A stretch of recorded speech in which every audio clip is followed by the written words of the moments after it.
इचलकरंजी शहरातील रस्त्यांची सध्या दुरावस्था झाली आहे। इचलकरंजी नगरपालिका असताना जी कामं होत होती ती कामं महानगरपालिका झाल्यापासून होत नसल्याचा आरोप होतोय। शहरातील जवाहरनगर परिसरात असणाऱ्या व्यंकटेश्वरा कॉलनीतल्या विठ्ठल मंदिराभोवतीच्या रस्त्यांची दुरावस्था झाली असून या रस्त्यावर मोठमोठे खड्डे पडलेत। सध्या मंदिरात हरिनाम सप्ताह सुरू असून या ठिकाणी भजन, कीर्तन आणि प्रवचनासाठी वारकरी मोठ्या प्रमाणात येत असतात, पण रस्त्याच्या दुरावस्थेमुळे या ठिकाणी चालणंही मुश्किल झालंय। खराब रस्त्यामुळे इथं अनेक अपघात सुद्धा झालेत।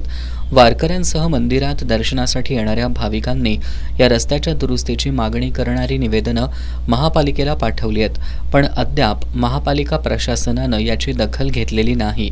त्यामुळे वारकऱ्यांनी आता टाळ मृदंगाच्या गजरात महापालिकेवर मोर्चा काढून महापालिकेच्या प्रांगणातच भजन कीर्तन करू असा इशारा दिलाय।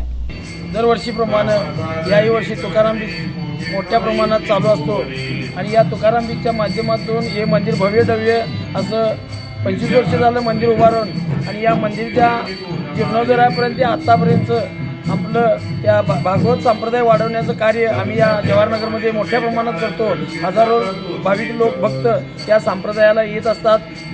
पारायण चालू असतं, वयस्कर लोक जास्त असतात आणि असं असताना देखील आम्ही महापालिकेला वारंवार या आमच्या रस्त्याची मागणी केली आणि या रस्त्याच्या मागणीमध्ये आम्हाला काही अधिकाऱ्यांना आश्वासन दिले की तुमचं हे पारायणच्या आधी आम्ही रस्ता करतो आणि आम्हाला रस्ता करून देण्याचं त्यांनी आश्वासन दिलं होतं। परंतु कोणतेही महापालिकेनं आपल्याकडे इकडं एकही अधिकारी आलेला नाही आणि रस्ता झालेला नाही।